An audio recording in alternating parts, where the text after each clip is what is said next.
it's that time of year again when things are frosty and cold, so it's time to decorate our houses and brighten things up a little bit. And that's one of my favourite things about Christmas time, is making handmade decorations.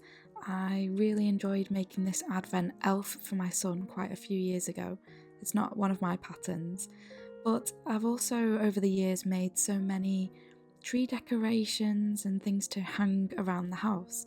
Just simple things that add a handmade touch to the decor.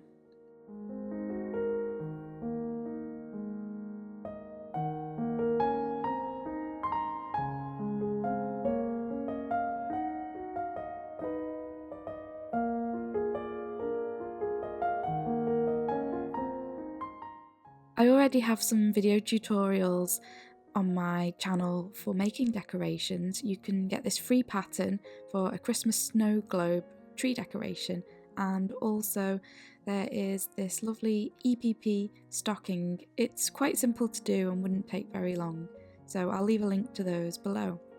But in today's video I'm going to show you how I'm making a large decoration. Actually, I'm going to make a EPP Christmas wreath.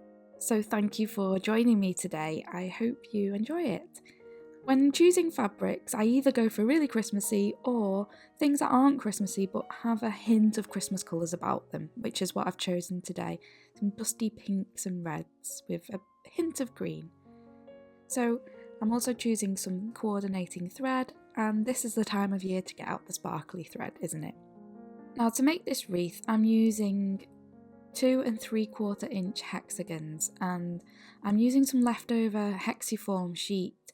You can see there's been lots of things cut out of that piece, and I'm cutting them myself using a template.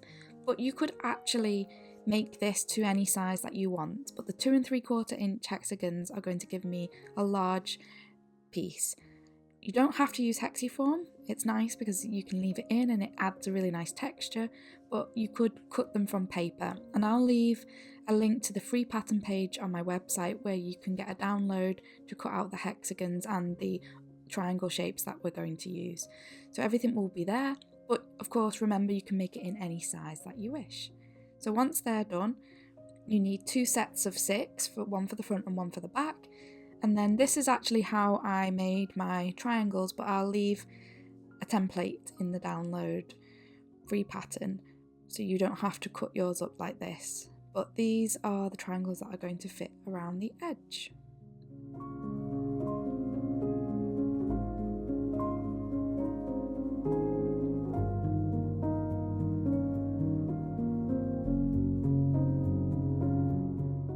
Don't worry, that piece in the middle will never be wasted. I will always use scraps for other projects. So here you get an idea of the shape of the wreath. So we've got our hexagon flower with an open centre, and then we are making this lovely shape with the triangles around the edge. So now it's time to baste our hexagons, and I'm using 3 different fabrics, and I'm going to make 2 hexagons in each of the fabrics. When I use larger shapes, I make my seam allowances larger, so actually I'm going roughly about 1/2 inch on the seam allowances, and I'm glue basting.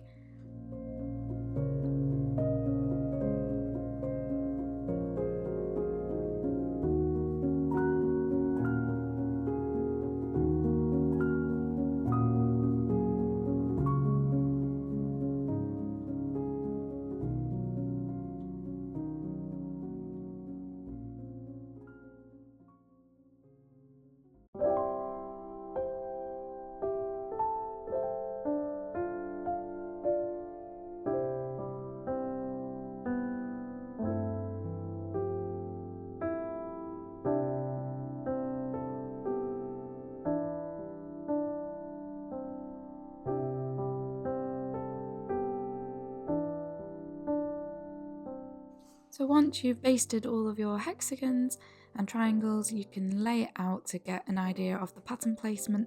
I'm doing the front and back exactly the same.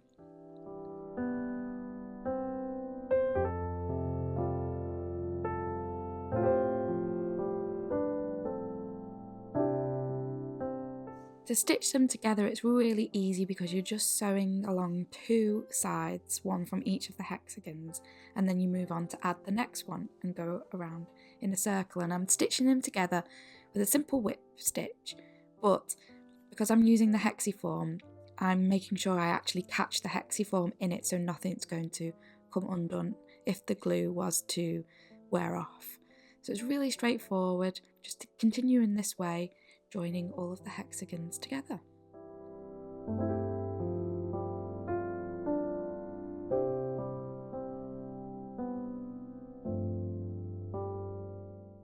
And once you've done all of the hexagons, it's time to add the triangles, and you just need to manipulate the triangles a little bit when you get to that centre point to deal with the Y seam, but it really isn't very tricky at all.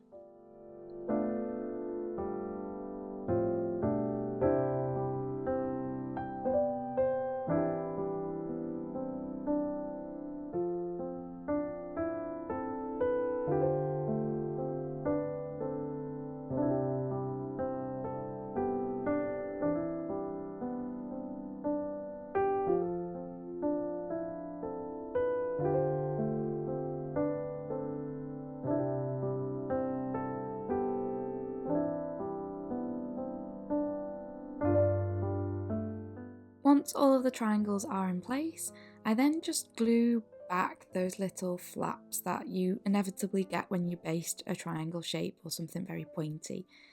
And that just keeps them out of the way, and it's going to make joining the front and back together much easier.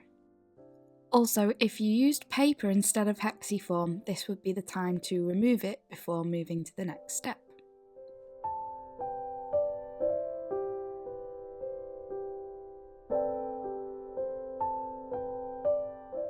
So to join them together, we're going to put them wrong sides together and use a decorative stitch to join them around the edge. If you've got the Clover Wonder Clips or something similar, these are brilliant for this project and many other projects as well. I use them a lot, but they're so handy for just lining up your pieces so that you can make sure the front and back is lined up perfectly and it clips it all in place, ready to stitch together.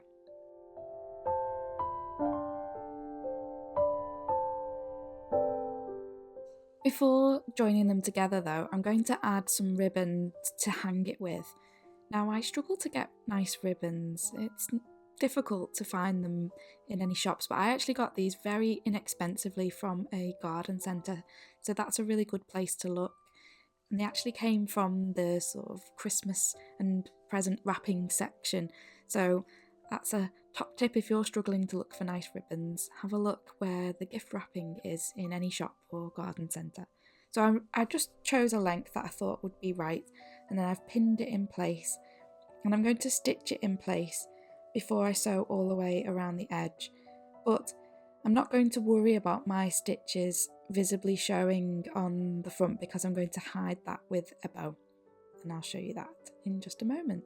So I'm going to stitch it in place before I stitch all the way around the outside of the wreath.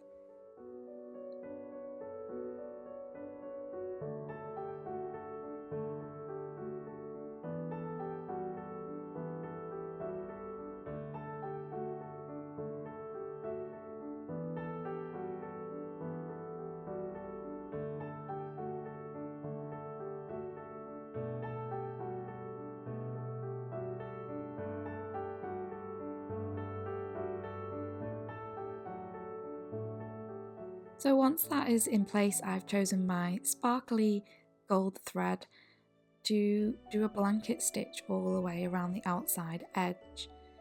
I really love blanket stitch, it's quite simple to do, but the trick to it is to make sure that your working thread is behind your needle when you make your stitch from the front to the back. So it's a bit of a two-handed job. It's much more comfortable when you haven't got a camera in the middle, believe me. I love the effect that it gives, a really nice little twinkle around the edge of the piece. But of course, if you've got another favourite decorative stitch, you could join them together with that, or you could whip stitch them together, but I think it's nice to do something a little bit different on this project.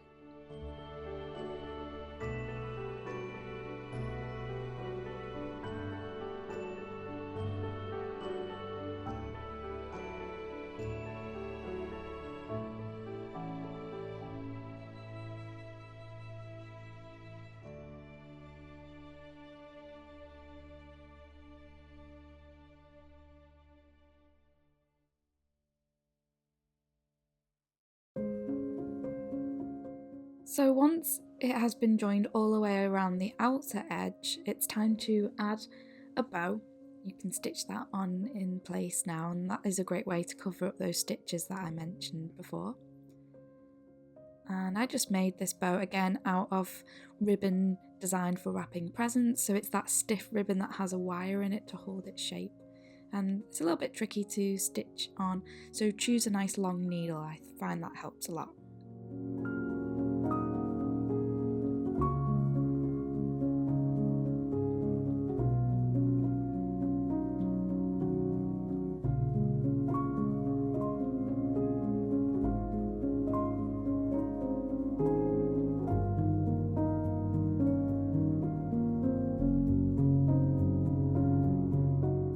So now it's time to use some polyfill or whatever you want to stuff the wreath.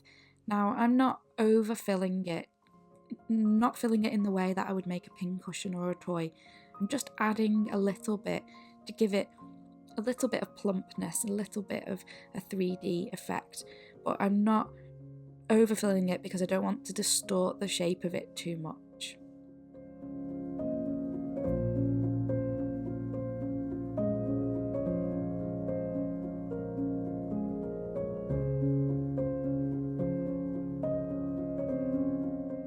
The wonder clips come in handy here again for just joining the centre pieces, the backs and the fronts together, before stitching them in place with a blanket stitch too.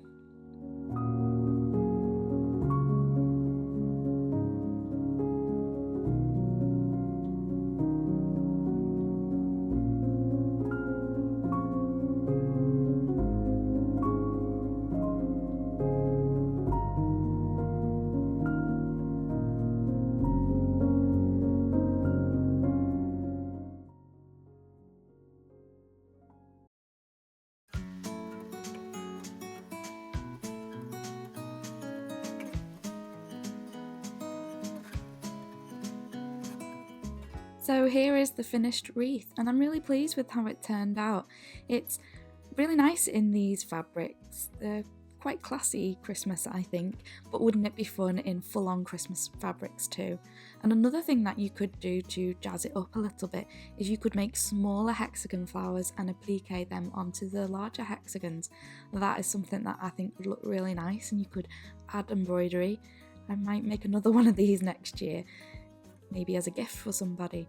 But if you make it in this way, as I've shown today, it actually doesn't take too long. You could make it over a couple of evenings and have it hanging up this Christmas. So I really hope that you give it a go. Thank you for watching and bearing with me while I've got a bit of a cold, and I'll see you again really soon.